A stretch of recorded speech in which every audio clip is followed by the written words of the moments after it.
Hey guys, so today we are going to be playing with textures.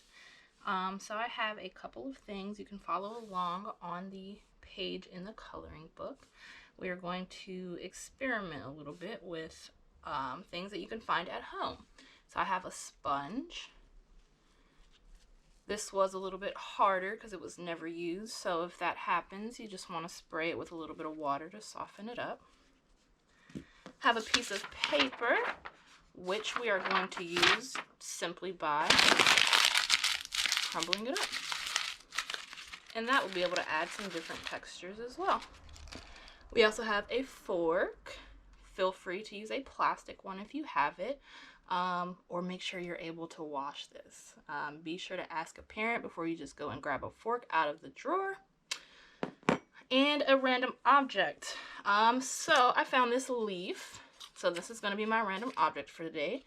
So again, this is an experiment. I've never tried to make texture with an actual leaf before. So we'll see how this goes. Alright, so I have a piece of palette paper. This is just something that I can put my paint on. You can use a paper plate, or even just a regular piece of paper if that's all you have. We're going to start with a couple different colors. Green is my personal favorite.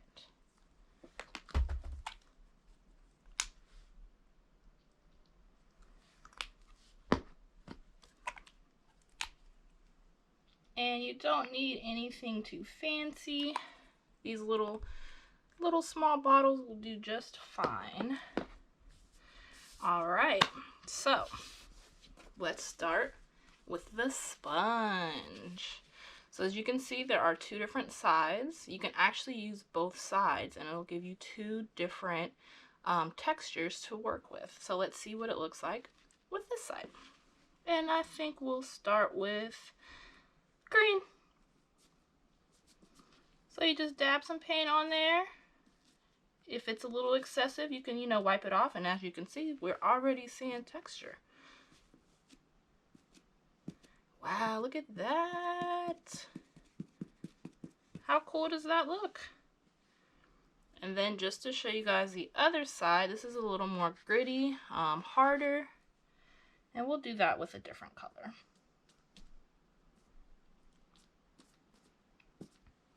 And that looks like, wow, that looks pretty cool.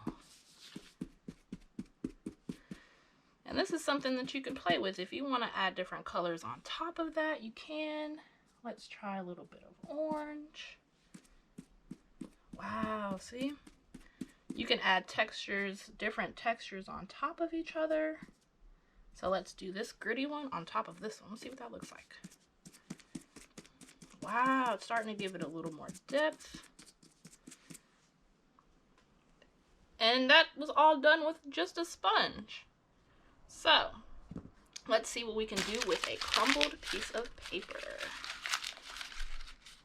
As you can see, I already have paint on my hand, so the paper is already getting a little dirty, but that's okay. So you're just going to crumble it up, and you can look around and see, because you can see different points that the paper is forming. So just decide what you want your texture to look like. So I kind of like how this looks here. So I'm going to use this part. And we'll try orange. So you just dab it in there. And this is going to be random. So we don't even know what this is going to look like.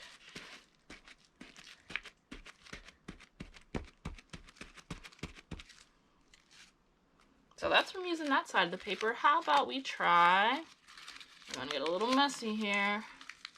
What would happen if I tried to use this side of the paper?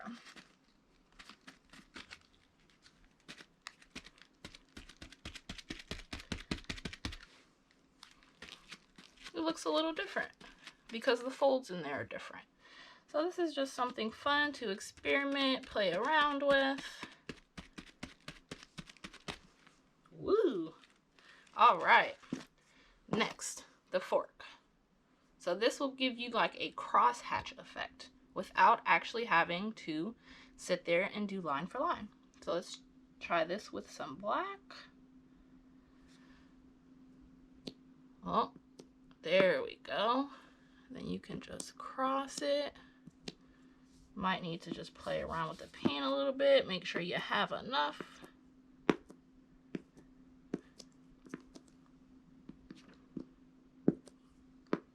You can just keep playing with that if you wanted to just make lines. So much you can do with just random things that you can find at home. Wow. Now if I wanted to add some different colors on that, easy. I just wipe off my fork with a paper towel or a rag and I dip it in another color. Wow, see?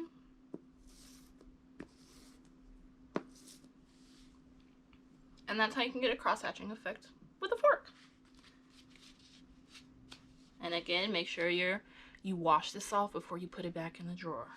All right, now for my random object, we're gonna try a leaf. I don't know how this is gonna work, so let's see. So we're just gonna dab it in some paint. And as you can see, because of the way the leaf is moving, this is kind of a drier leaf. So it started to kind of crumble up on its own. So let's see what we can get from this. All right, ready? Oh no, it cracked. That's okay. This is an experiment, right? We're just trying random things. All right.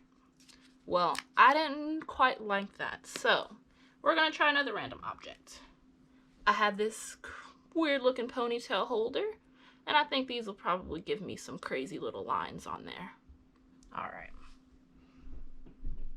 And I think this time we're gonna try to do multiple colors because again, we are experimenting here. Are you ready? Let's see what we can do. Oh, that was awesome. That was so cool with different colors. Oh man, wait. Now I want to just try all black, I think. This is so cool. And again, it's all about experimenting, seeing what works for you. I think I just found my new favorite thing to play with.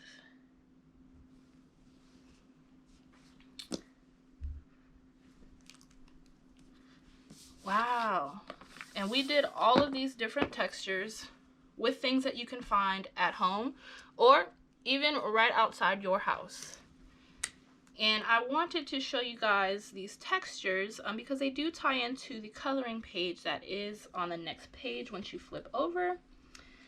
And I wanted to show you guys that even just the smallest details can help enhance your photo. For example, just even cross-hatching. You can make the hatches smaller. You can make them wider. You can even do stippling. Put them close together.